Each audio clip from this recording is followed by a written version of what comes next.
vidas, né, na terra, e nós sabemos de cor e salteado, e glória a Deus por isso. Porém, 1 João, capítulo 3, versículo 16, é algo que fala um pouco mais a respeito de nós, da igreja. Sem abrir, vamos falar de cor? Vamos lá, 1, 2, 3. 1 João, agora. 1 João, Epístola de João, capítulo 3, versículo 16. Sem abrir a palavra de Deus, vamos ler, 1, 2, 3.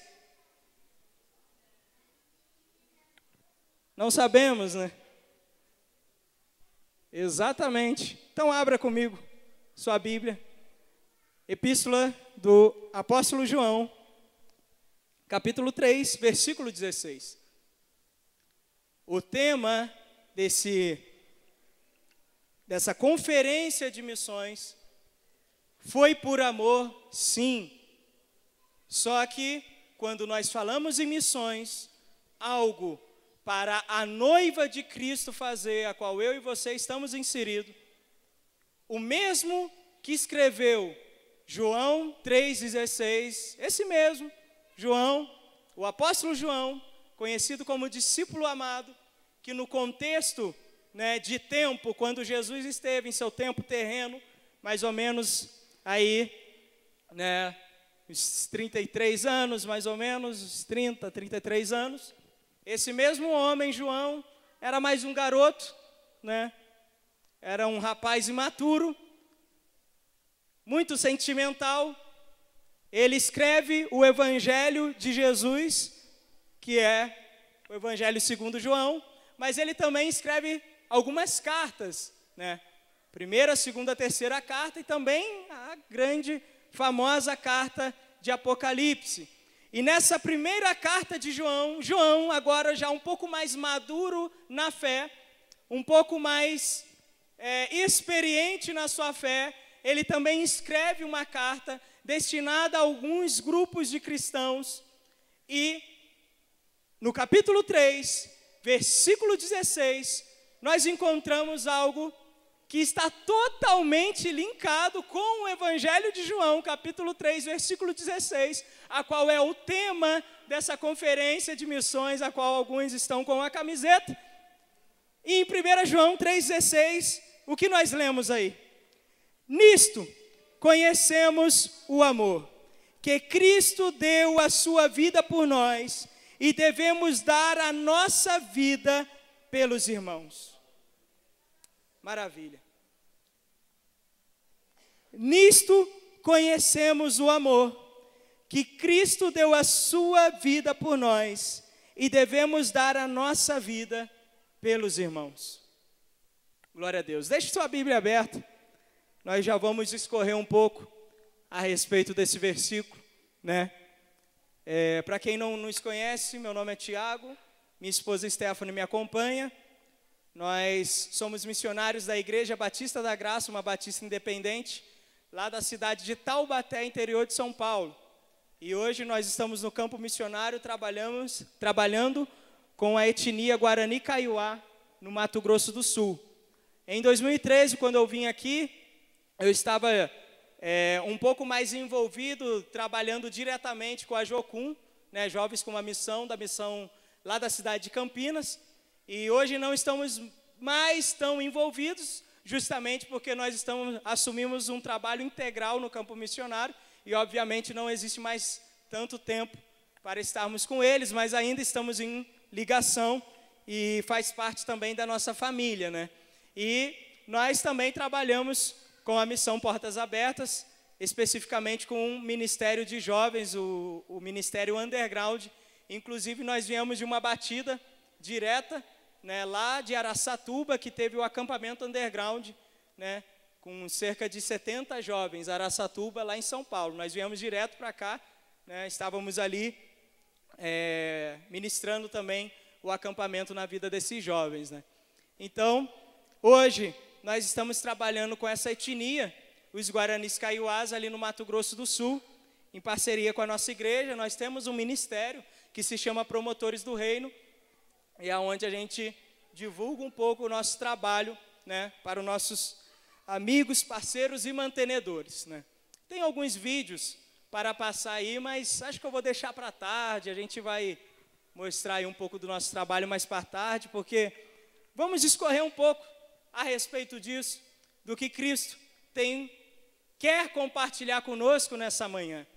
É interessante que João 3,16, o Evangelho de João, nós sabemos de cabeça essa palavra e sim, realmente, não somente esse versículo, mas na verdade nós devemos saber a palavra inteira de cabeça, e é um grande desafio para nós, para a igreja brasileira, né? O fato de nós sabermos o João 3,16 de cor e salteado não é nenhum mérito para nós, porque na verdade nós deveríamos saber toda a Bíblia.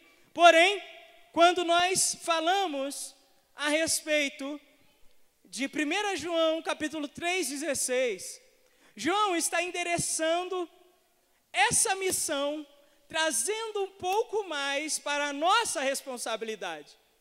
Às vezes eu me pergunto por que a igreja brasileira, ela sabe de cor e salteado João 3,16 e não sabe 1 João 3,16.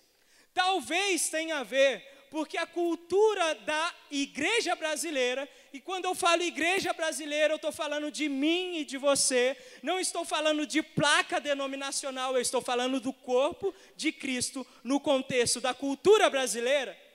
E quando eu falo isso, eu entendo que a nossa cultura gospel, a nossa cultura cristã, ela às vezes diverge muito na cultura propriamente dita cristã, a cultura centralizada na palavra de Deus, a cultura do reino.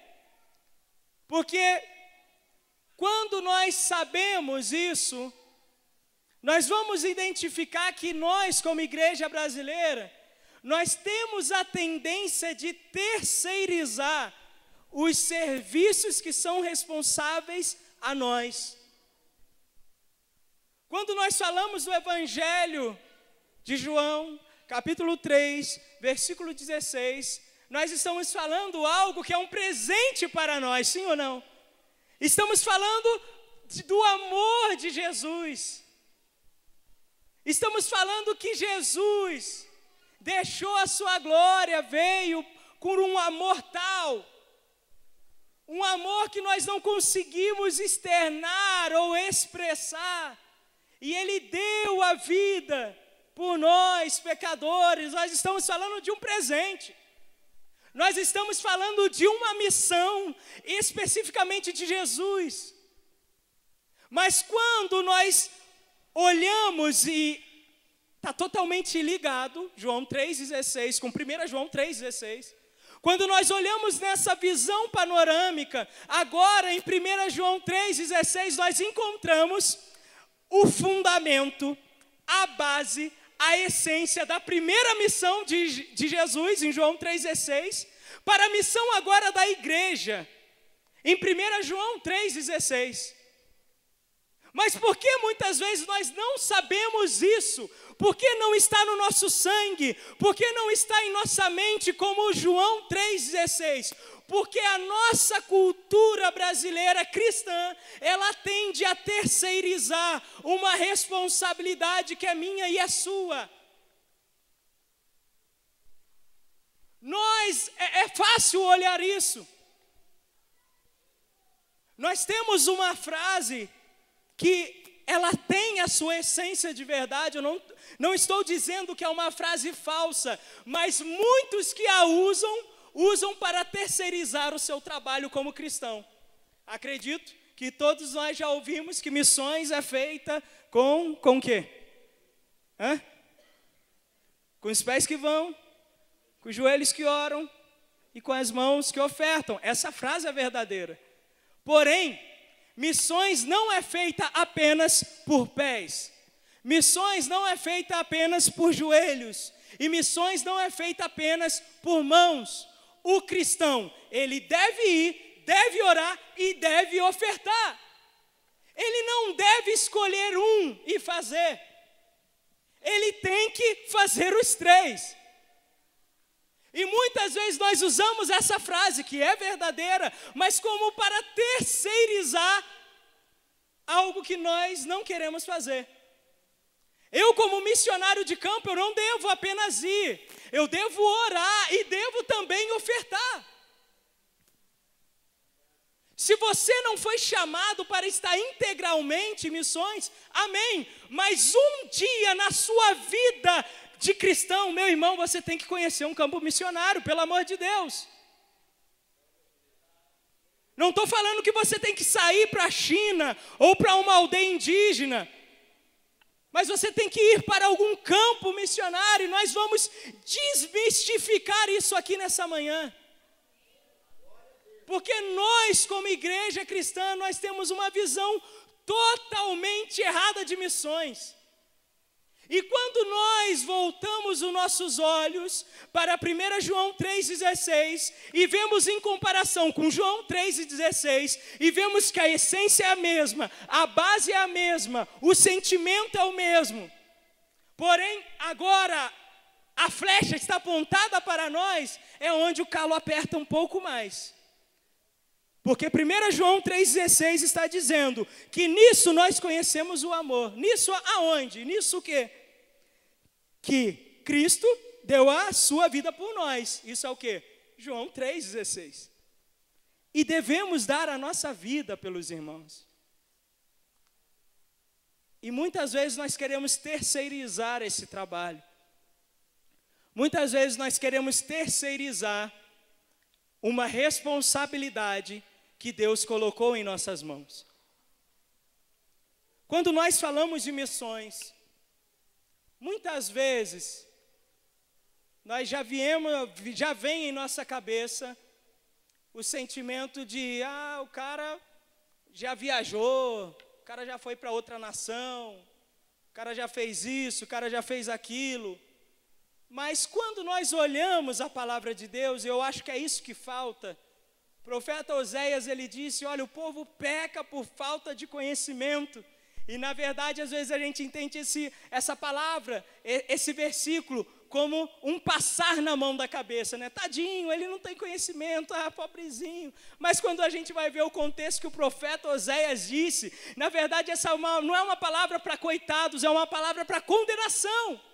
Porque o conhecimento estava ali, para o povo, para a nação de Israel, mas eles estavam matando os profetas e rejeitando a palavra de Deus. Então, quando nós olhamos para o nosso cenário hoje cristão, e quando nós falamos que cristãos não têm o costume de orar, não têm o costume de ler a palavra de Deus, não têm o costume de jejuar, nós começamos a olhar para um cenário totalmente deprimente cristão, que muitas vezes eu e você fazemos parte dele, e isso é uma vergonha, meus irmãos, é uma vergonha. Se você como cristão, já tem aí, sei lá, os seus 5 anos de cristão, no evangelho, vindo na igreja, se você ainda não leu a Bíblia inteira, pelo menos uma vez, para tudo. Você pode ser qualquer coisa, menos um cristão.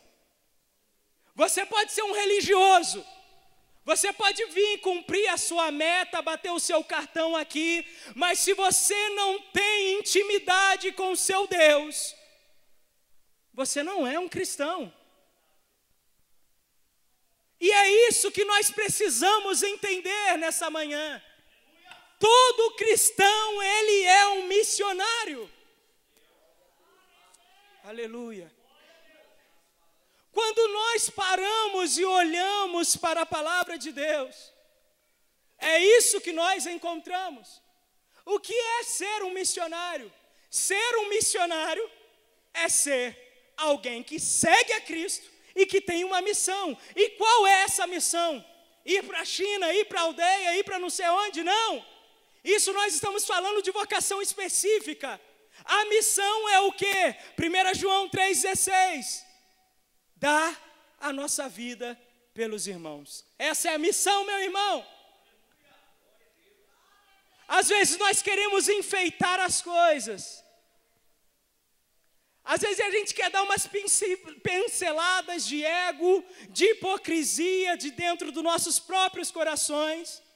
E nós esquecemos da verdadeira missão, que é dar a vida pelos outros. Foi isso que Cristo fez.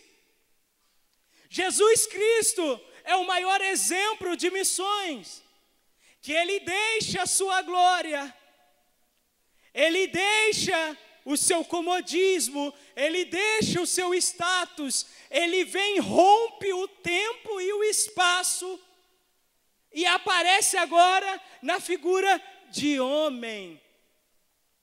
Se a gente parar para analisar, meu irmão, a gente vai ver que às vezes não é muito preciso um conhecimento tal para nós entendermos esse contexto. Basta olhar para Jesus. Jesus, em seu ministério, Ele larga a sua glória. Filipenses fala isso, que existe em vocês o mesmo sentimento que existia em Cristo Jesus, que mesmo sendo Deus, não se vangloriou, mas veio à terra sendo homem. Jesus, Ele vem por amor à sua criação, Ele rompe o tempo e o espaço e agora aparece ali, num bebê, numa manjedoura, humilde. Você já parou para pensar que o Rei do Universo, o Deus que criou tudo, que tem todo o poder em sua mão, Ele veio e encarnou como homem para ter as mesmas tentações e paixões que eu e você temos hoje? E ali estava Ele,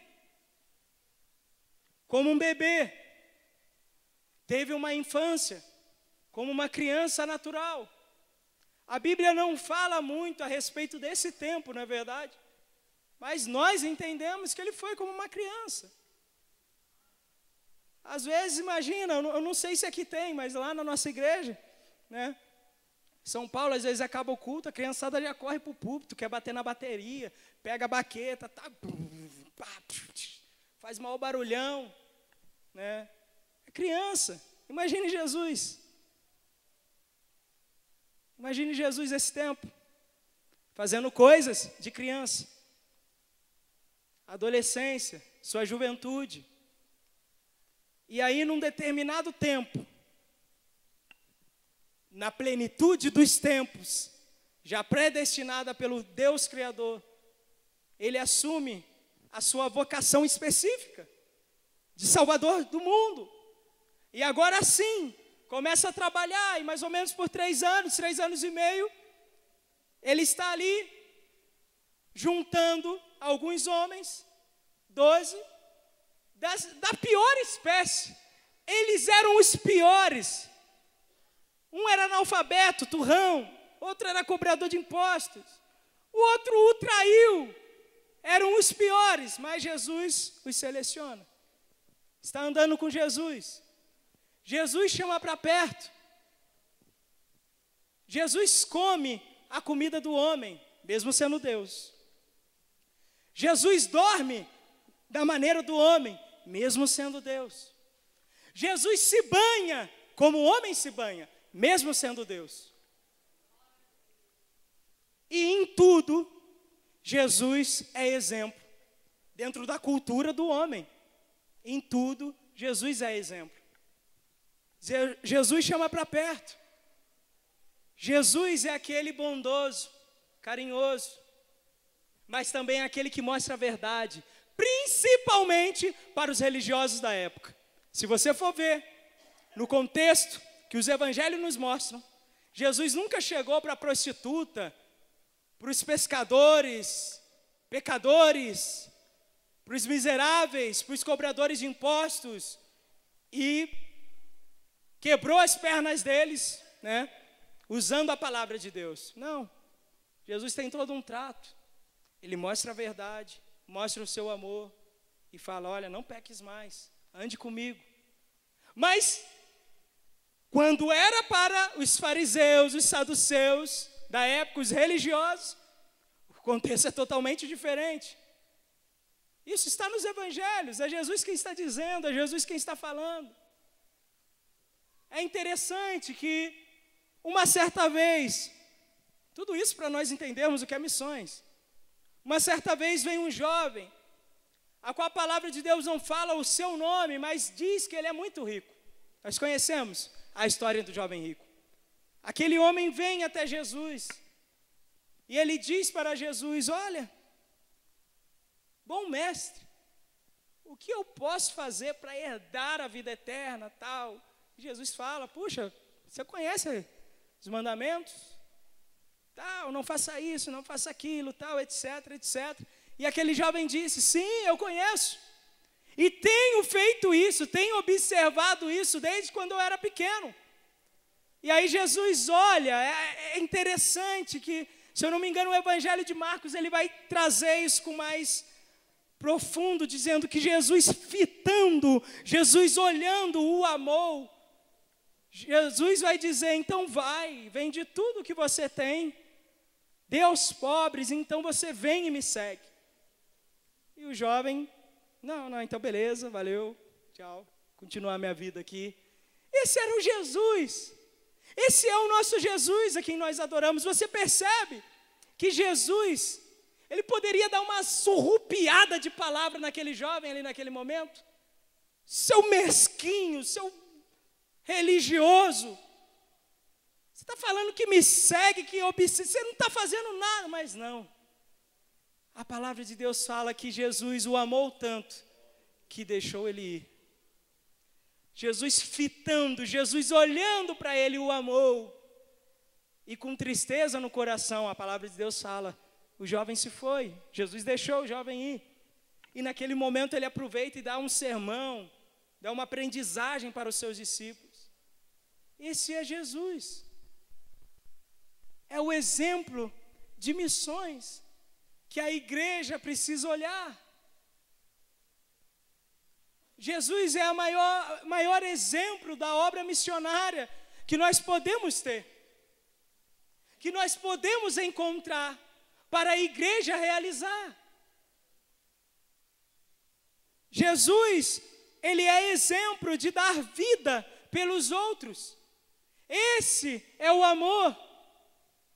Essa é a essência do amor. Essa é a personificação do amor.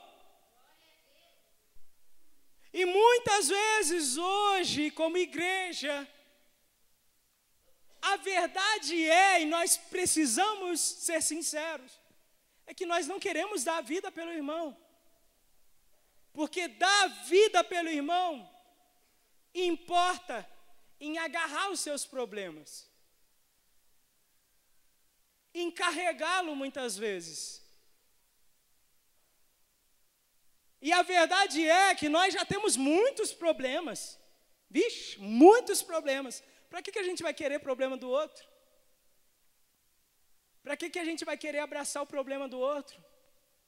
O cara está ali anos na igreja, vive errando, deixa ele lá.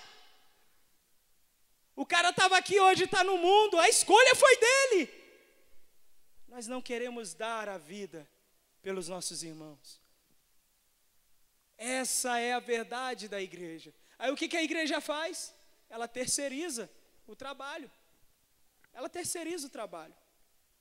Muitas igrejas, e eu acredito que essa não é uma delas, mas muitas igrejas, vamos fazer um evento de missões, pá, tá, faz um evento, chama não sei quem, pá, uma vez no ano. Pega aí, sei lá, um solteiro que não casou, 50 anos já está solteirão, vamos mandar para missões, para a gente falar que tem missionário. Pega aí, vamos investir, toma aqui uns trocados, a gente dá, vai lá, missionário. Temos missões. Às vezes, vira e mexe, mostramos uns videozinhos, algumas estatísticas, né? As igrejas amam estatísticas. Não sei quantos para alcançar o mundo todo, tantas porcentagens de Bíblia traduzida, e não sei o que lá, a gente está aqui, chora, glória a Deus, aleluia, vamos orar, vamos ofertar, toma, pá, não sei o quê. E aí um dia, um mês depois, a gente continua do mesmo jeito. Esse é o contexto da igreja brasileira, a qual eu e você fazemos parte. Nós estamos terceirizando um trabalho da igreja. Nós estamos terceirizando algo que Deus disse, que é para o cristão fazer. E aí nós queremos ainda enfeitar. Eu fico vendo hoje, né, nesse contexto missionário que nós vivemos, a gente tem vários amigos missionários no Oriente Médio, tal, etc. E uma vez estava conversando com um amigo meu, que está lá no Oriente Médio, na Jordânia, e está fazendo um ótimo trabalho lá. E a gente precisa ter isso, né? Alguns contatos, porque o campo realmente não é fácil. Às vezes você quer chutar o pau da barraca e vamos embora, vou correr. Mas Deus sempre manda alguns escudeiros, né, para estar ao seu lado. E uma vez conversando com ele, foi um tempo que tanto eu quanto ele estavam um pouco mal. A gente precisava conversar com alguém, orar junto. E nessa conversa, esse rapaz, ele falou para mim, Tiago, cara, às vezes eu fico triste em ver que a igreja brasileira, ela elege, seleciona, né, algumas prioridades em missões, vamos dizer assim. Né, porque hoje ele está trabalhando com muçulmano, mas antes ele não trabalhava com muçulmano. E ele me falava que quando às vezes ele falava da obra de Deus, tal, etc., parece que a igreja ela tende a ver e selecionar algumas prioridades em missões. Ou seja, tipo, hoje o que nós temos aqui? Temos missões, vamos supor, com drogados, com dependentes químicos. Temos missões com crianças num bairro carente. E temos refugiados na Síria ou na Jordânia. E ele me dizia isso, que ele estava triste em ver que hoje ele tem, ganhado várias ofertas, muitas ofertas, e talvez você pense, então, glória a Deus, ele está feliz, mas não, ele estava triste, porque ele conseguiu observar que em seu trabalho missionário, a própria igreja selecionava prioridades em missões. É campo refugiado. Hoje, o que está na mídia hoje? O que aparece? É muçulmano. Mundo muçulmano, tal, não sei o quê. E parece que a igreja vai ao andar da carruagem. Enquanto isso, vai deixando vários outros trabalhos missionários à mercê. E ele identificou aquilo, ele compartilhava comigo. Eu, puxa vida, não é que você tem razão. E essa é a verdade. O que é missões, meu irmão? Missões é um cristão exercendo aquilo que ele foi chamado para fazer, independente do campo missionário.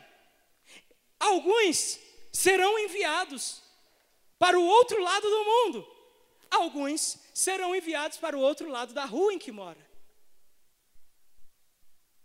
Isso é missões. Se você um dia levantou a sua mão e aceitou o Senhor como o único, suficiente Salvador e Senhor Jesus Cristo da sua vida, bem-vindo, você é um missionário. Aleluia.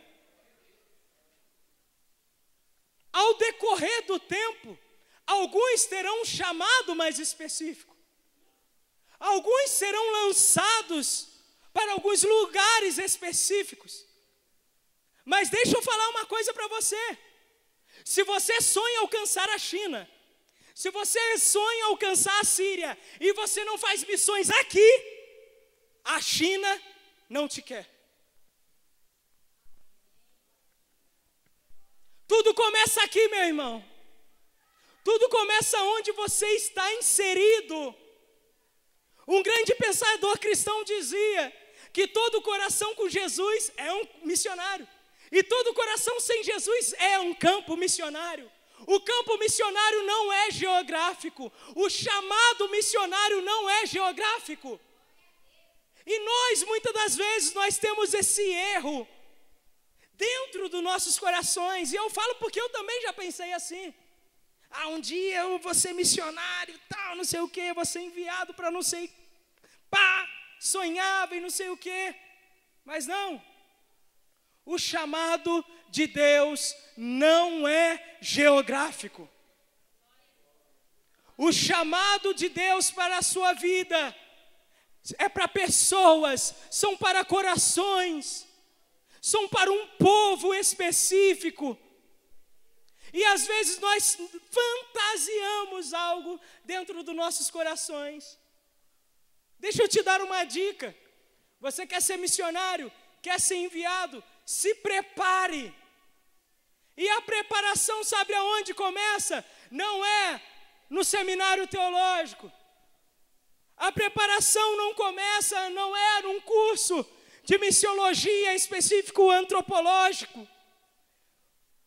A preparação começa no seu quarto, quando você fecha a porta, começa a orar, e o Deus que vem em secreto te recompensa. Aleluia. Você pode, entenda isso. Estudo é essencial, eu estudei e tenho estudado. Mas ser missionário não é uma profissão.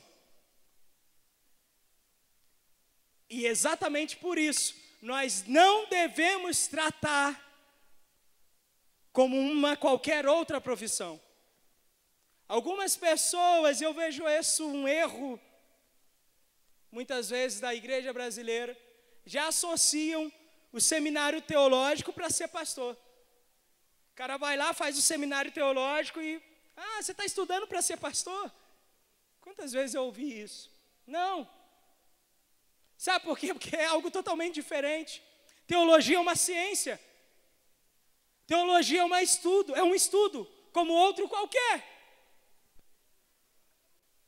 Se você quer conhecer mais de Deus, faça teologia, glória a Deus, faça um seminário. Mas não quer dizer que você vai ser pastor. Sabe por quê? Porque existe uma grande diferença no estudo e na unção.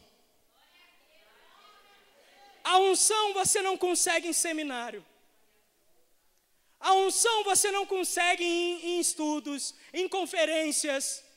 A unção você consegue quando você dobra o seu joelho e não sai de lá enquanto o Espírito Santo vier te batizar com fogo. Oh, aleluia! E quando eu falo fogo, meu irmão, não estou falando de oba-oba, de pula-pula, de língua estranha. Eu estou falando de avivamento. Avivamento não é isso. Não é pula-pula, não é falar em línguas. Avivamento é quando você olha para dentro do seu coração e vê que você não presta, que você é pecador, que você é miserável, mas que mesmo assim você está disponível para a obra de Deus. Oh, aleluia! Sabe o que é avivamento? É Isaías 6, que quando ele se depara com a glória de Deus, aleluia, ele começa a olhar e ver, puxa vida, eu vou morrer. Eu vi a glória de Deus, eu vi a face de Deus. E aí, sabe o que acontece? É por isso que eu gosto da Bíblia, meu irmão. Todo grande chamado começa primeiro no avivamento. Todo grande chamado começa primeiro no sofrimento. Isaías está lá, já sabendo que ia morrer, porque ele viu a glória, a santidade de Deus. E aí, houve-se um convite. A quem enviarei? A quem há de ir por nós? E eu imagino, isso é imaginação minha. Imagina o cara olhar para a glória de Deus e saber, puxa, eu vou morrer. Daqui a pouco houve um convite. Eu imagino Isaías olhando para um lado, olhando para o outro, esperando alguém mais corajoso que ele dizer, eis-me aqui, envia-me a mim. Mas houve-se um silêncio. Não tinha ninguém. Isaías fala, puxa, eu sou pecador. Tenho lábios impuros. Habito num povo que tem impuros lábios. Puro pensamento. Mas, Senhor, se não tiver ninguém, eis-me aqui, envia-me a mim. Hoje nós queremos status. Hoje a igreja brasileira, ela quer status, ela quer fama, ela quer glória. Ela quer ver fotos impressas por aí, pessoas idolatrando elas. E isso eu sempre, pelo menos na minha igreja, que eu tenho pelo menos oportunidade, né, de falar, eu já corto isso pela raiz, sabe por quê? Porque alguns cristãos na igreja brasileira tendem a ver o missionário como um super crente. Cara, nossa, meu Deus, glória a Deus, pá. E não é bem assim. Às vezes a gente chega por aí, não, glória a Deus, tal, eu já dou um tapa na mão. Se você vier aqui, vai receber também. Porque às vezes a gente pensa que missionário é super crente. Não é porque ele foi enviado que ele é melhor do que você, meu irmão. O mesmo chamado está sobre a sua vida. Ele não é mais importante porque ele está lá, no Oriente Médio, ou na aldeia, ou não sei aonde. A unção que ele recebeu, você também pode receber, se você clamar, se você buscar de todo o coração. Aleluia. Deixa eu falar uma coisa pessoal aqui para vocês. Eu nunca sonhei em trabalhar com indígena.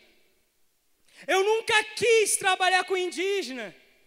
Então, também não vou dizer para você que daqui 5, 10 anos eu ainda estarei em aldeia indígena. Sabe por quê? Porque quem está no controle é Deus. Quem direciona é Deus. Hoje eu estou lá, mas amanhã pode surgir um melhor do que eu, e Deus me mandar embora de lá.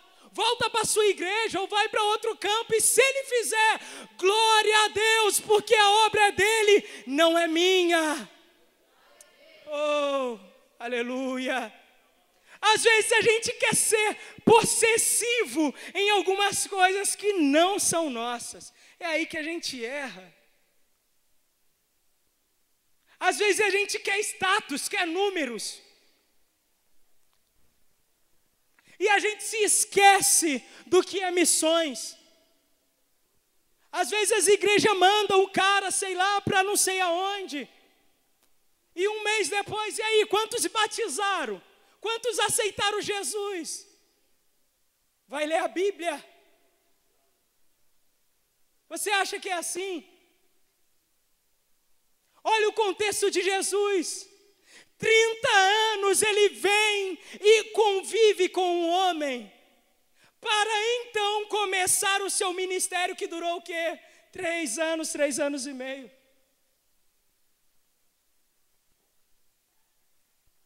A obra missionária é a longo prazo. Ainda mais se for uma missão transcultural, que é outra cultura. Mas nós nos esquecemos disso, porque nós estamos terceirizando um trabalho que é para nós mesmos fazer. O chamado de Isaías veio quando ele reconheceu que ele era um lixo. Nós pegamos um outro exemplo na palavra de Deus, que é Neemias. Neemias estava fora do seu contexto.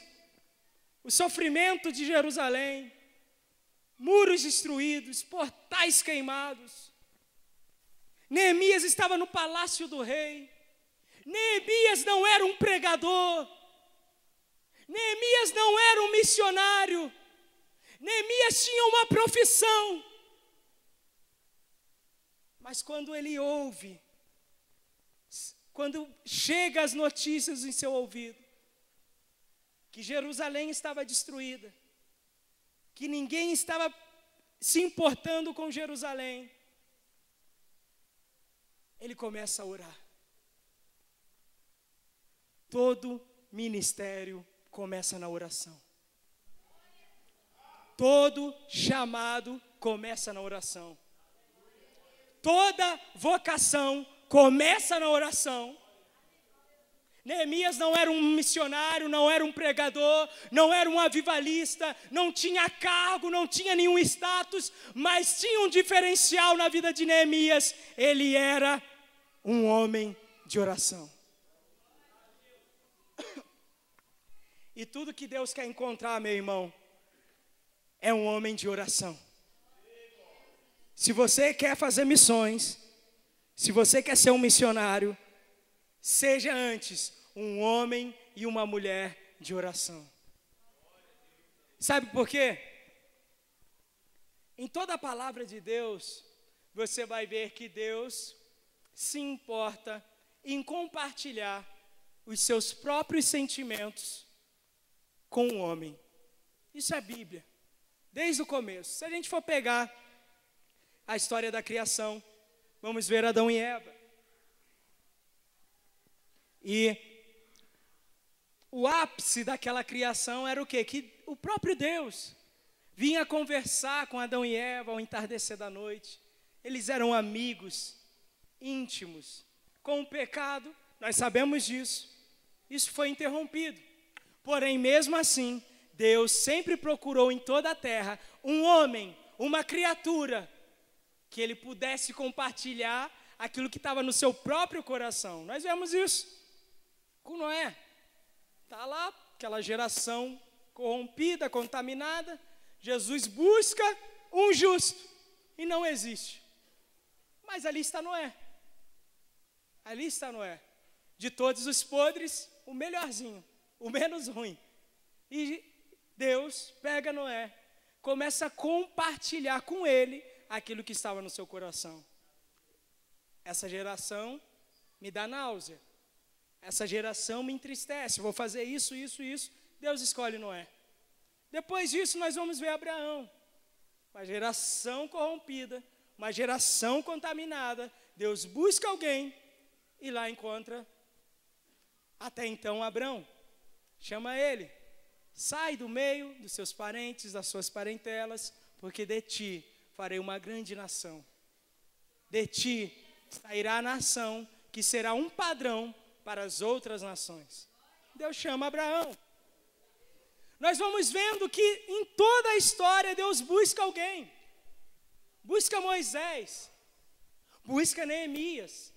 Busca os profetas. Em todo o tempo, Deus procura alguém para compartilhar o seu próprio sofrimento.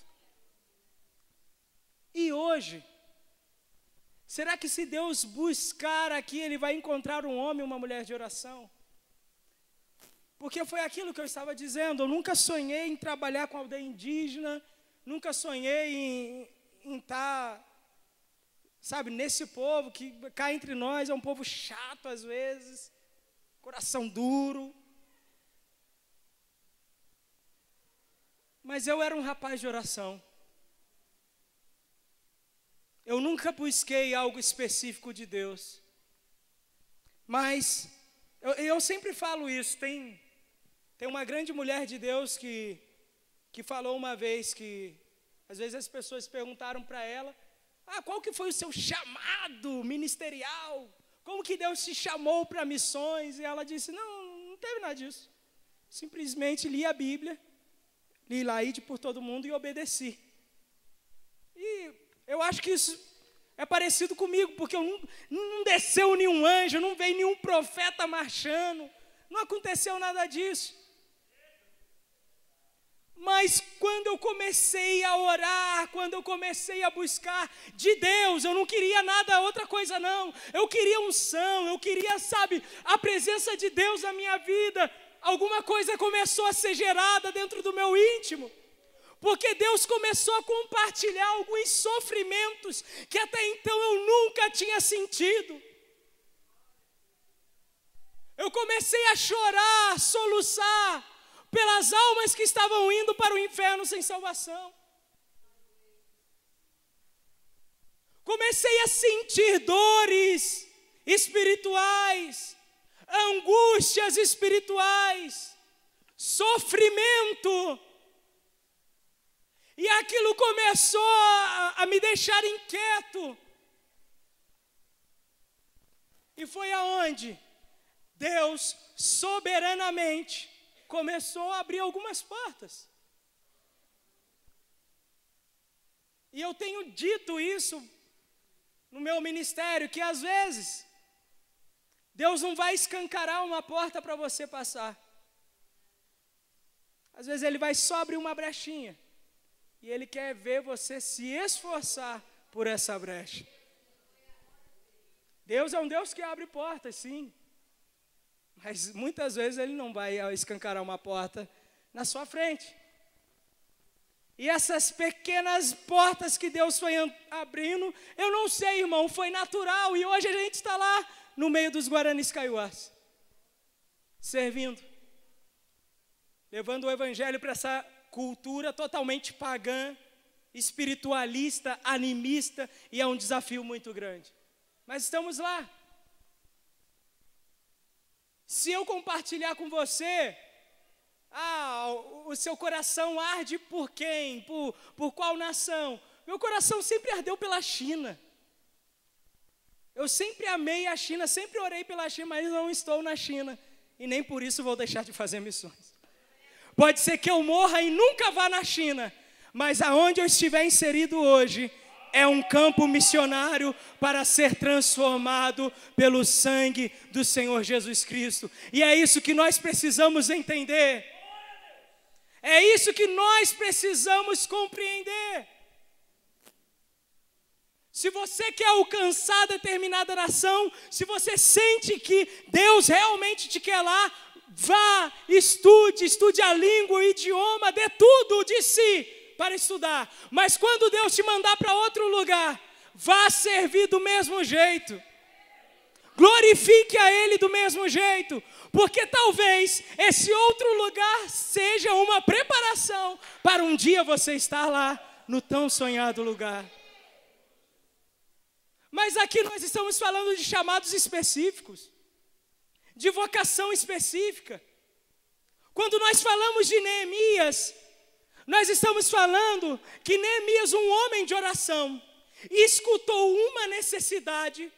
E aí a Bíblia dá ênfase que antes dele chegar no rei, o que ele fez? Ele orou e jejuou por dias. E o problema da igreja hoje é que ela não ora e nem jejua mais para nada. Ela quer fazer, ela quer realizar, mas ela em nenhum momento ela para orar. O problema hoje da igreja é que ela quer ser ativista. Ela quer fazer muitas coisas para Deus. Mas existe um grande diferencial em fazer algo para Deus e fazer algo com Deus, meu irmão. Às vezes nós estamos fazendo algo para Deus. Congresso, campanha, evangelismo e muitas vezes até missões. Mas nem sempre Deus te mandou.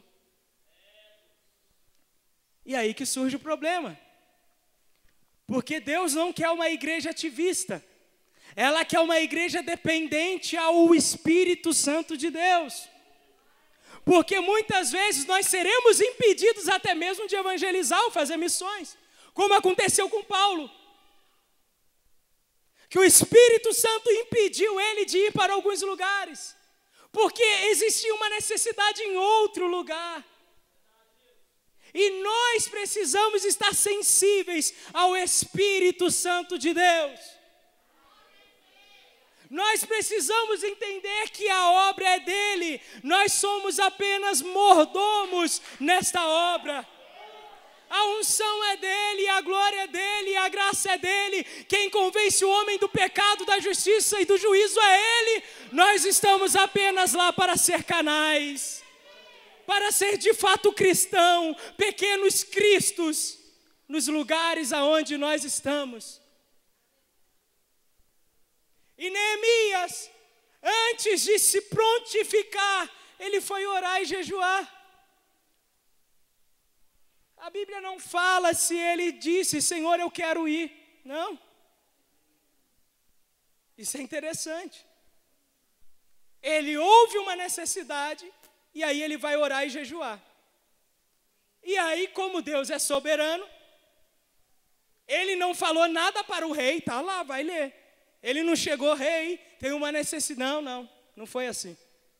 O próprio rei olhou para o semblante de Neemias. Neemias, o que aconteceu com você? E um homem de Deus, guiado pelo Espírito Santo de Deus, entende quando Deus abre uma porta. Ali era uma porta para Neemias. E Neemias falou, expressou aquilo que estava no coração dele. O rei enviou ele e ainda enviou todos os recursos que precisava para a obra. Vai lá, Neemias, essa obra é sua. E Neemias foi. E o engraçado, o interessante, é que o livro de Neemias mostra isso. Sua vocação específica, algo específico. Depois que terminou aquilo, nós não sabemos de Neemias. Para onde Neemias foi? O que aconteceu com Neemias? Esse é o missionário. Esse é o missionário. Sabe por que eu amo a obra missionária? Porque lá no meio do campo, meu irmão, é onde a gente tem as maiores experiências com Deus. Sabe o que eu tenho entendido nesses pequenos anos de obra missionária? É que a maior obra que Deus quer realizar não é no povo em si, mas é em mim. E eu me sinto totalmente honrado por isso. Porque dentre muitos, Deus me escolheu para me moer, para me tratar, para me humilhar, para me despedaçar, para que um dia eu possa ser mais parecido com Jesus. Oh, aleluia! Deus pega um povo que nem eu, com coração duro, orgulhoso, hipócrita, egocêntrico, e me coloca lá para falar de Jesus para eles. Oh, Espírito Santo de Deus. E o maior tratamento é lá no campo.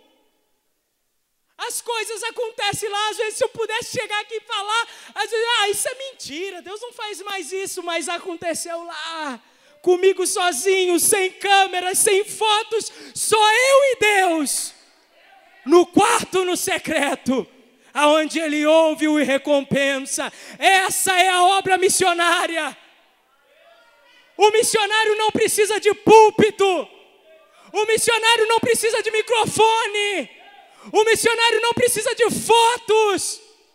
O missionário, ele recebe a ordem, ele vai cumprir aonde não é visto, aonde não é lembrado. Aleluia! Oh, Espírito Santo de Deus. Nós, como igreja, nós precisamos entender isso. Nós precisamos entender isso. Quando nós oramos, quando nós se prontificamos a Deus, Ele nos usa. Eu tenho aprendido, meu irmão, que quando a gente ouve algum problema, é porque Deus quer que você faça alguma coisa.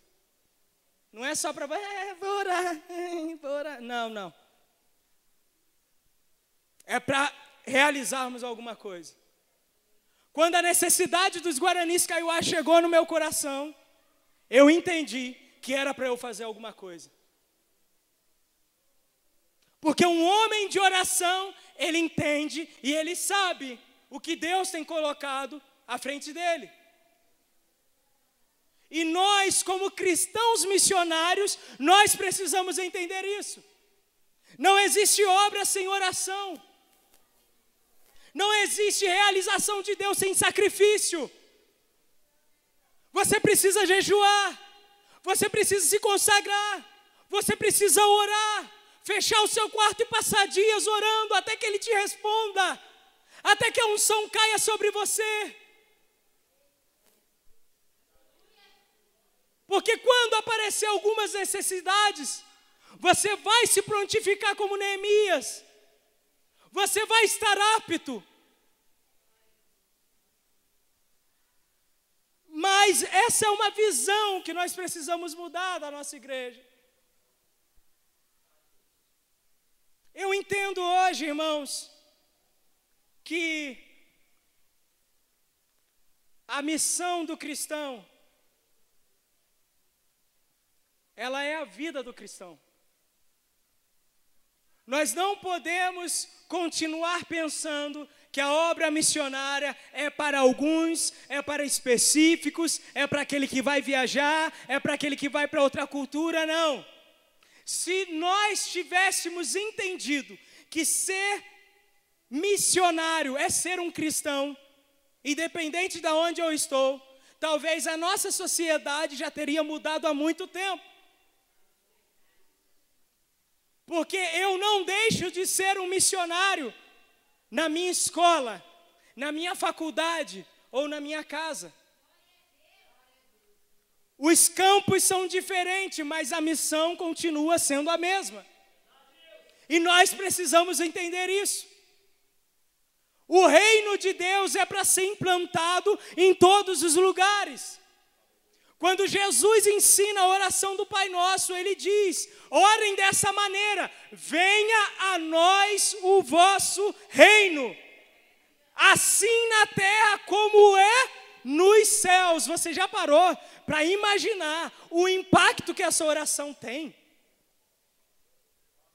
Em outras palavras, Deus quer que a terra onde nós vivemos seja uma extensão da cultura do céu.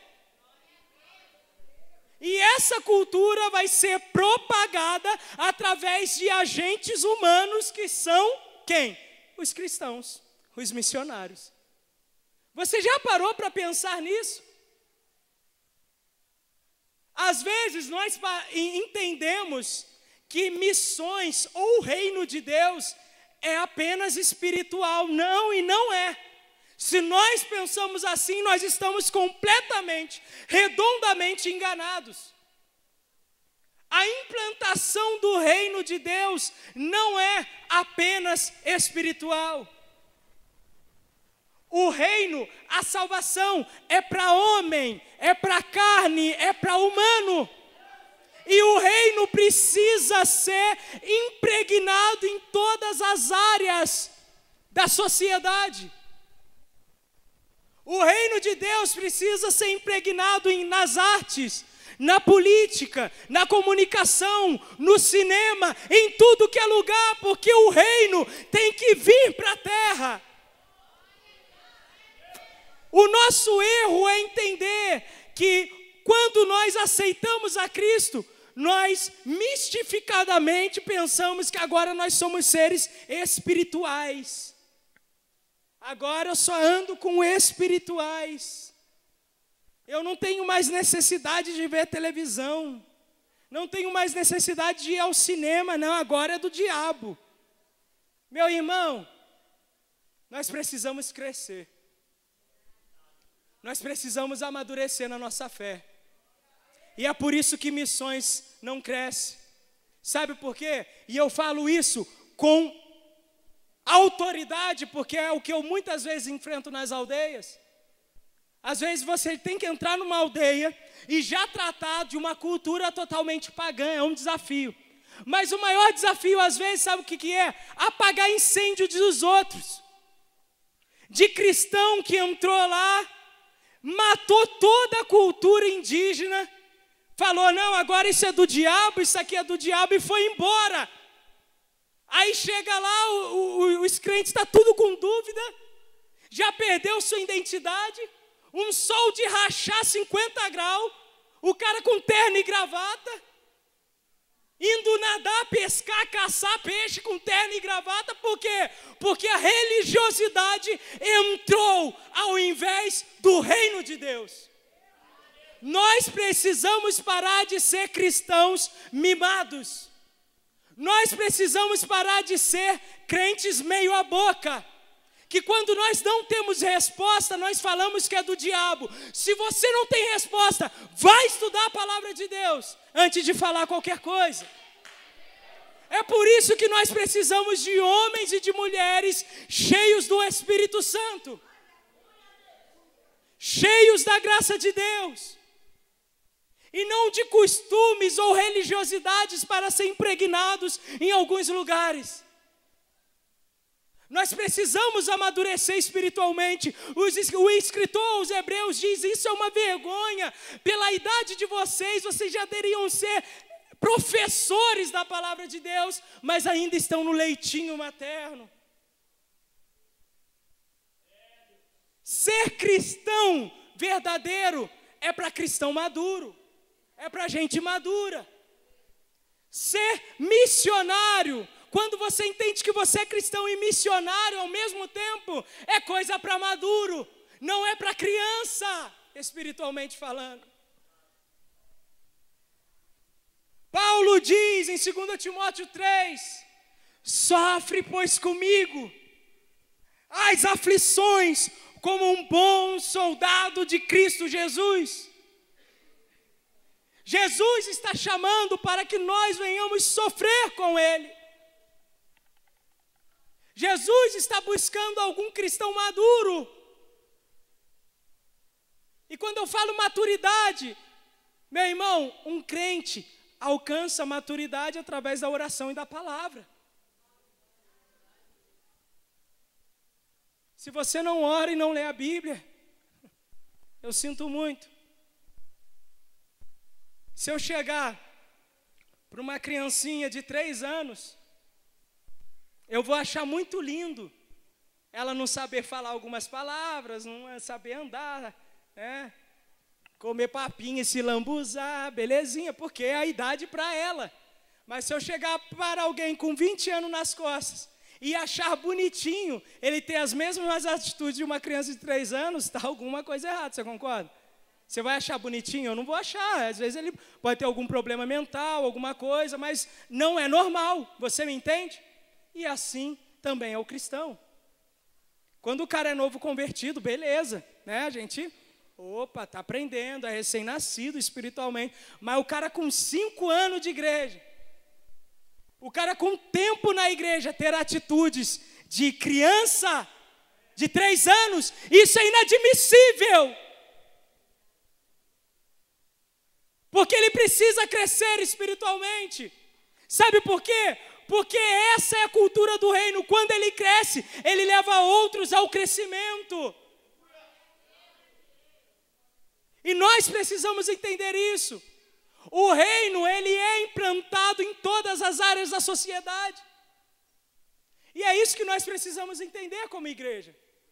Talvez o missionário com uma vocação específica para ir para alguma nação ou uma cultura diferente, ele não poderá ser usado, por exemplo, dentro de uma faculdade.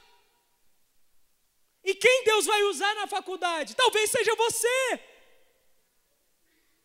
Mas você não entende isso, porque você acha que missões só é realizado daqui, sei lá, por um velho, por alguém solteiro que não casou,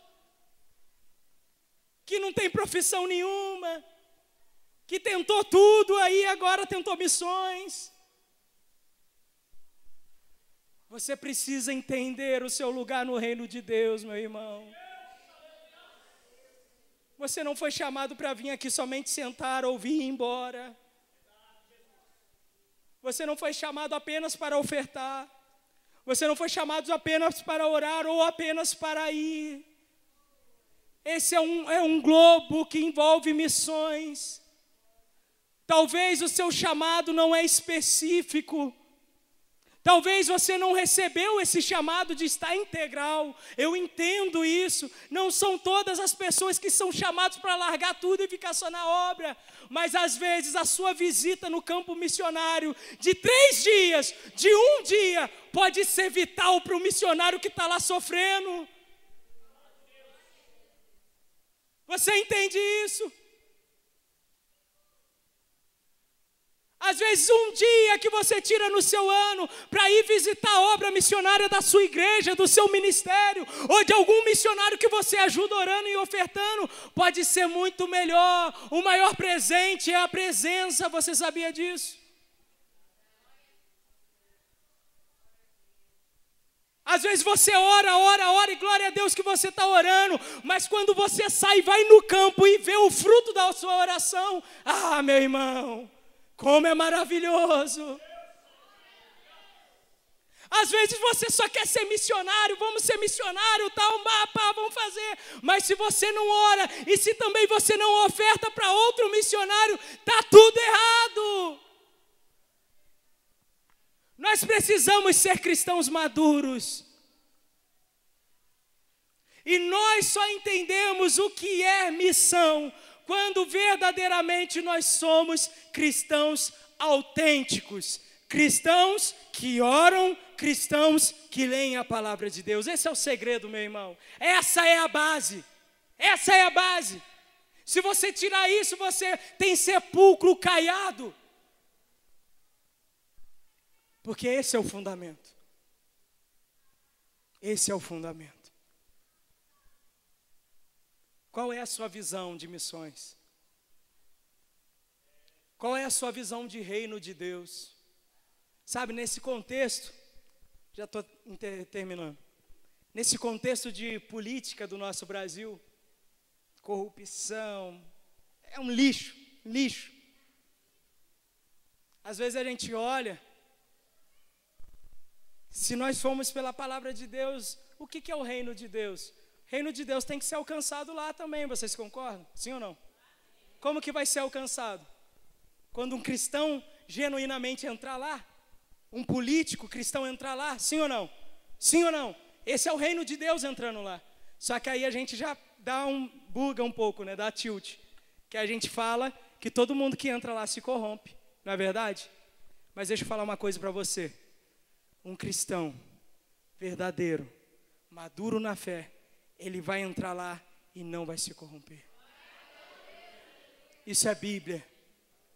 José não se corrompeu. Daniel não se corrompeu. E sabe o que eles foram? Políticos. Político. Tem político na Bíblia? Tem, esses homens. Como que o reino de Deus vai entrar lá? Quando um cristão genuíno entrar lá. O reino de Deus entra quando eu estou, meu irmão. O reino de Deus, ele não é espiritual nesse aspecto, você sabia? O reino de Deus, ele só entra quando eu entro. O reino de Deus entra na aldeia quando eu estou dentro da aldeia. O reino de Deus entra na minha família, que o meu pai bebe, a minha mãe é prostituta, quando eu estou dentro da minha família. O reino de Deus entra na minha faculdade, que só tem depravação, quando eu estou na faculdade. O reino de Deus entra na política da minha nação, quando eu, como homem de Deus maduro, estou lá dentro. Nós precisamos voltar para a Bíblia. Nós precisamos olhar para a Bíblia. Deus não é homem para que minta, nem filho do homem para que se arrependa. Não existe impossível para o nosso Deus. Nenhuma nação corrupta, nenhuma cultura pagã, nenhuma pessoa com coração duro. Quando um homem de Deus está no centro da vontade de Deus. Aleluia! Oh, Espírito Santo de Deus. E esse que é o nosso problema. Esse que é o nosso problema. Quando nós não entendemos a vontade de Deus, meu irmão. Eu posso ser homem de Deus, posso ser cristão maduro, mas se Deus não mandou eu entrar na política, não é para eu entrar. E em qualquer área. Eu posso ser homem de Deus, mulher de Deus, ter unção, mas se Deus não me mandou ser missionário integral, não é para eu entrar. E o oposto também é verdadeiro. Quando é para eu fazer e eu não faço. Aí você me pergunta, puxa vida, por que tantas essas coisas vão acontecendo então? Será que nós estamos sensíveis à voz de Deus? Eu tenho aprendido uma coisa, meu irmão. O lugar mais seguro para se estarmos é o centro da vontade de Deus. Deus pode me mandar de hoje para amanhã lá para a Síria, onde o fogo está caindo, onde cabeças estão rolando, mas se Deus me mandou para ir para lá, é o lugar mais seguro para se estar. Nós quebramos a cabeça quando nós fazemos algo que não é da vontade de Deus. Você sabia disso? Pode ser crente, pode ser cristão, pode ter unção. Entrou na política sem Deus mandar, vai chegar lá, vai roubar, vai entrar, vai se contaminar, porque não foi a vontade de Deus. Pode ser crente, pode ter unção, pode ser labareda, pode profetizar. Se foi para a obra missionária, eu vou largar tudo e vou lá. Se Deus não mandou, vai voltar com uma mão na frente e outra atrás e às vezes até desviado. Porque não foi a vontade de Deus.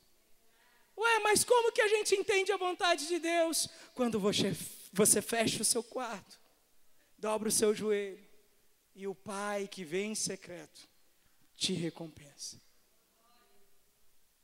Nós precisamos voltar à nossa identidade. Deixa eu falar uma coisa para você. O reino de Deus é que nem a morada de Deus. Tem lugar para todo mundo, meu irmão. Tem lugar para todo mundo. E eu gosto do reino de Deus porque, às vezes, o seu talento ou a sua profissão é algo que você vai usar para o reino de Deus. Às vezes, puxa, eu sou padeiro, eu sou isso, eu faço artesanato, o que eu posso fazer isso para a obra de Deus, meu irmão? Meu irmão, você não sabe o quanto você é útil para a obra de Deus. Ah, mas eu não faço nada, eu só limpo a casa, meu irmão. O reino de Deus, a obra missionária tem lugar para todo mundo. Tem lugar para o seu talento, para a sua profissão, para aquilo que você gosta e não gosta de fazer. A obra missionária tem lugar para cristão verdadeiro, para cristão autêntico, para cristão de verdade, que tem unção, que tem chamado. E o chamado, meu irmão, é a Bíblia. Para encerrar já. Às vezes eu olho todo mundo falando, meu chamado, meu chamado. O que é um chamado? Você já parou para pensar o que é um chamado? Se eu chegar aqui, Bispo Arnaldo, isso é um chamado, não é? Ele tem a opção de vir até mim, porque eu estou chamando a ele, ou de ficar lá. Às vezes a gente quer complicar tanto, né, as coisas de Deus. Às vezes a gente quer mistificar as coisas de Deus. Não, o chamado é para todo mundo. Ide por todo mundo, pregai o evangelho a toda criatura, fazei discípulos. O chamado é para todo mundo. Aí você tem de duas ou uma. Ou você vai a quem está te chamando, que é o próprio Deus, ou você fica sentadinho no seu banco, sem se envolver com os problemas dos outros, sem dar a vida pelos seus irmãos. É uma opção. Eu não vou dizer para você que você vai perder a salvação se você fizer isso. Eu estaria sendo idiota em falar isso, afirmando algo que eu não sei. Mas uma coisa eu garanto, você vai perder muito no reino de Deus, se você não atender os chamados do seu mestre. O mestre está chamando, vem a mim. E quando nós atendemos o chamado de Cristo, é quando nós vamos até Ele. Através da onde? Da oração e do jejum, como fez Neemias. E aí quando a gente ouve o chamado, vem até Ele, como fez Isaías, Ele começa a apresentar algumas dificuldades para nós, alguns problemas para nós. E aí a gente vai vendo esses problemas, em que eu posso ajudar isso? O que eu posso fazer para mudar isso? Aí você vai já estar no centro da vontade de Deus, independente do campo missionário, independente de qual momento da sua vida, mas você vai estar na vontade de Deus. Vamos se colocar de pé em nome do Senhor Jesus. A missão é amar, a missão é dar a nossa vida pelos nossos irmãos. Você está disposto a fazer isso? Você está disposto a realizar aquilo que Deus está te mandando? Tenha certeza que quando você ouvir o chamado do seu mestre, quando você começar a orar e buscar pela palavra de Deus, Ele vai te direcionar a fazer algumas coisas que só você pode fazer. Às vezes, não sei, é ofertar, orar ou ir. Às vezes é abraçar a vocação específica que você tem, seja ele numa cultura diferente que a sua, ou às vezes apenas num lugar diferente do seu.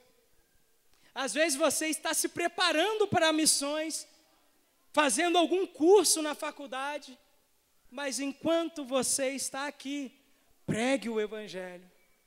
E pregar o Evangelho é ser cristão. Não é ser quadrado, não é ser religioso, mas é ser amável, é dar a vida pelos outros. Independente se ele tem a mesma ideologia de Cristo que você tem, é dar a vida pelos outros. Nisto conhecemos o amor, que Cristo deu a sua vida por nós, e devemos dar a nossa vida pelos irmãos. Que essa palavra venha estar impregnada em nosso coração, em nossa mente, assim como está João 3,16. Amém? Vamos colocar a mão no nosso coração. Vou estar orando e encerrando essa parte pela manhã. Pela tarde nós voltamos a encontrar aqui, se assim Deus permitir. Querido Deus, te agradecemos pela tua palavra. Te agradecemos porque tu és fiel, tu és lindo. O Senhor não fala aquilo que nós queremos ouvir, mas aquilo que precisamos ouvir para o contexto de vida que nós estamos vivendo como indivíduo e como igreja. Eu te agradeço porque o teu Espírito Santo esteve presente nesta manhã, não pelas pessoas, mas pela tua palavra. A tua palavra que diz que quando ela é lançada, de maneira nenhuma ela volta vazia. A tua palavra que é mais afiada do que uma espada de 2 gumes, que penetra no coração, na medula, até a divisa do homem. A tua palavra, Senhor Jesus, que nos restaura, que nos torna a trazer a essência, aquilo que talvez um dia nós perdemos. Quem convence o homem do pecado, da justiça e do juízo é o teu Espírito Santo. Nós somente somos os porta-vozes do teu Espírito Santo. Continua abençoando essa igreja. Continua, papai querido, abençoando essas pessoas. E onde o Senhor viu um coração aberto para o Senhor entrar, eu lhe peço que o Senhor entre e faça aquilo que o Senhor faz de melhor. Transforma, liberta, cura, renova, salva e batiza com teu Espírito Santo nessa manhã. Que nós venhamos ser impactados pela tua palavra e entender o que verdadeiramente é missões, entender o que verdadeiramente é ser um cristão dentro do contexto de vida que nós estamos vivendo. Nos redireciona ao centro da sua vontade, em nome do Senhor Jesus. Amém.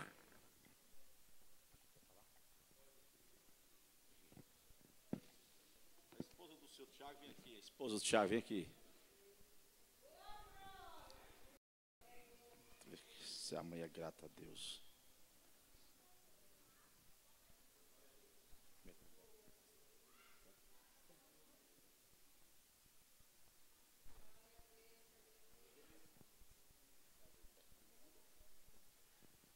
Vamos orar por eles. Quer pedir o pastor Salles vir aqui fazer oração por eles? Esse casal. Essa mulher bonita, esse homem feio, mas tudo bem. Deus fala o casal ficar bonito, hein, irmão? Bem, vamos orar por ele. Vamos estender as mãos para cá, em nome do Senhor Jesus. Meu Deus, nós apresentamos, meu Deus, os teus servos, que atenderam o chamado do Senhor para fazer a sua vontade, fazer o seu querer. E assim eu te peço, meu Pai, que o Senhor possa continuar abençoando, dando ele mais força, vigor. Cada dia, meu Deus, o desejo de te servir e fazer a tua vontade. Cumpre, meu Deus, o teu querer no seu ministério, dando ele, meu Deus, a tua vitória. É o que eu te peço, meu Pai, em nome de Jesus Cristo. Quem gostou do Tiago? Ele é casado já, pode sentar. Pode sentar, os irmãos. A tarde vai estar aqui de novo. Você sentou, fica de pé de novo. Bem. Pastor Romão, eu quero 27 irmãos aqui na frente. 27 irmãos ou irmã. 27 irmãos, rapidinho. Que gosta de orar. Não gosta de gente que não gosta de orar, não. 27. Vem aqui, Romão, você é um deles.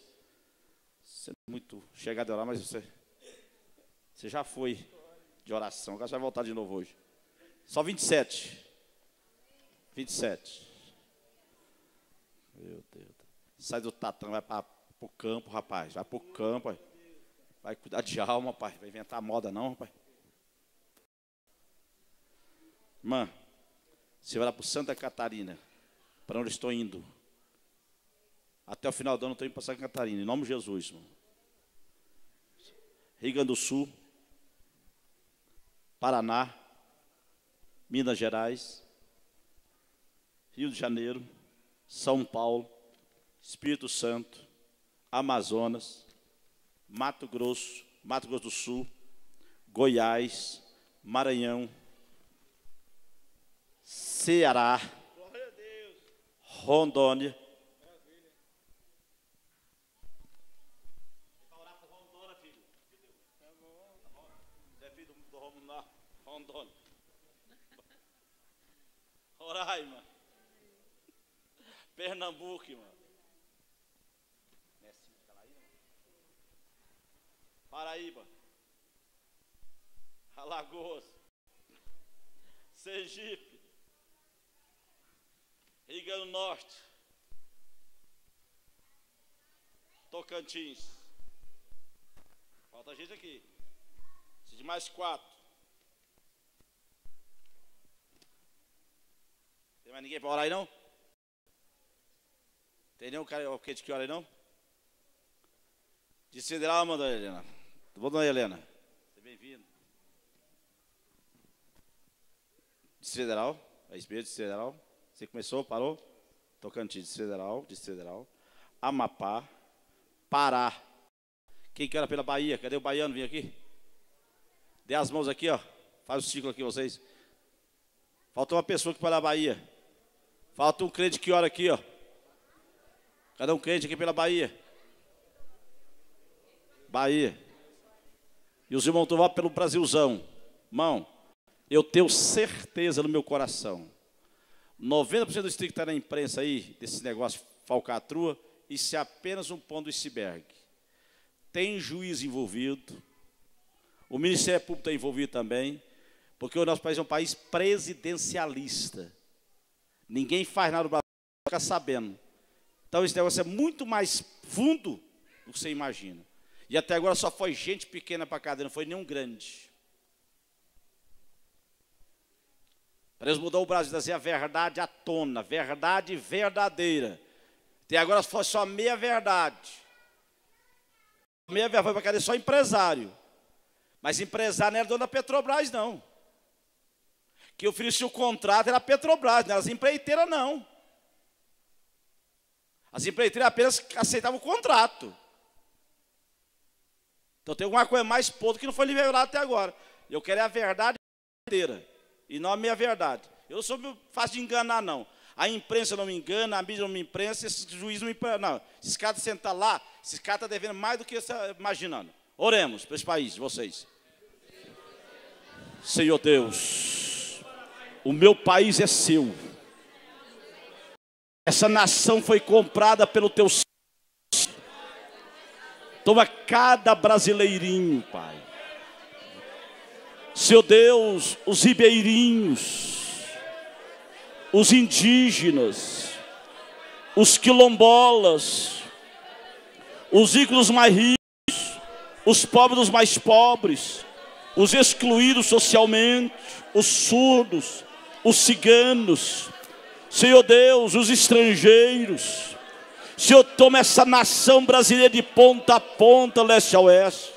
Faz esse país um país justo e abençoado, em nome de Jesus Cristo. Em nome de Jesus Cristo. Abençoe essa nação, ó Pai. Abençoe esse povo brasileiro, Pai, em nome de Jesus. Senhor, toma o judiciário em tuas mãos. Executiva o Ministério Público Estadual Municipal, a imprensa, a mídia. Senhor Deus, faz esse Brasil um país justo. Lhe apresento o Acre, lhe apresento o Piauí, que não veio ninguém orar por eles aqui na frente. Opera esse país, opera no Piauí, Pai, e no Acre também. E quando os 26 estados se velaram nas tuas mãos, opera ricamente, que eu te peço em nome de Jesus. Amém. Pai, o que ele merece. Podeis sentar, muito obrigado. Senta um pouquinho, estamos terminando aqui. Agora é o almoço. 13h30, oração com o pastor Marcos Vitor. Cadê o Marcos Vitor? 13h30, amém? Glória a Deus. 13h30. Amém? Você é inteligente, não é?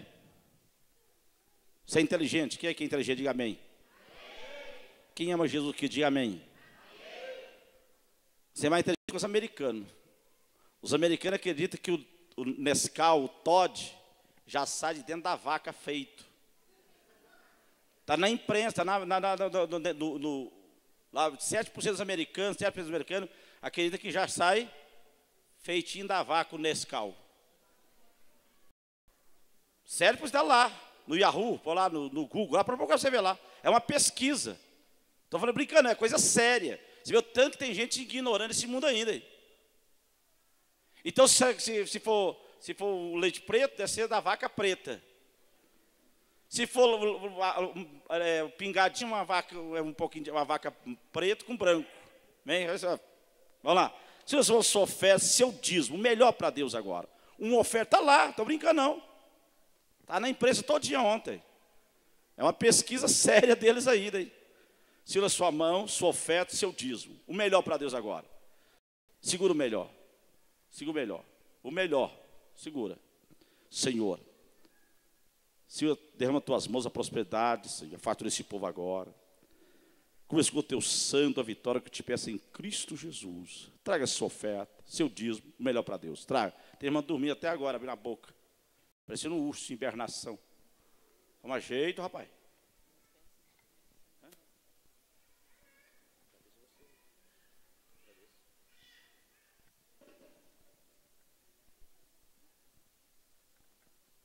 Amém? Se você trouxe a sua oferta, você pode depositar aqui.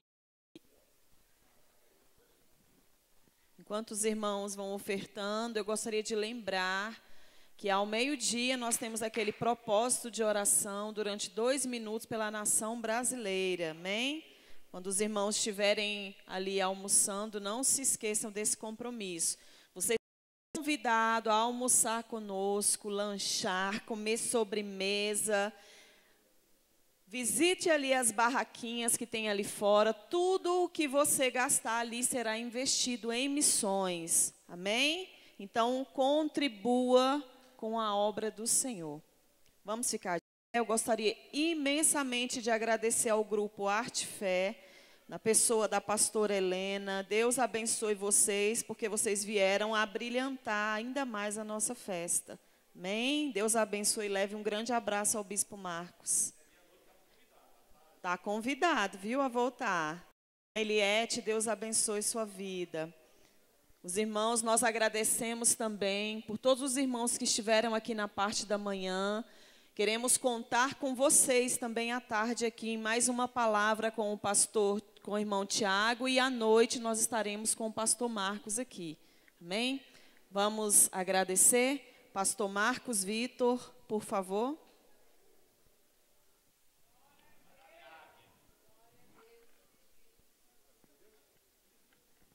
Senhor nosso Deus, eterno Pai, rendemos-te graça, Pai, nessa manhã, por tudo que o Senhor realizou aqui neste lugar, Senhor. Continua conosco, Pai, nos abençoando, declarando a tua vitória, a tua bênção sobre cada família, sobre cada vida, aqui nessa manhã representada, Pai. Muito obrigado por a tua vitória, a tua bênção, em Cristo Jesus. Amém.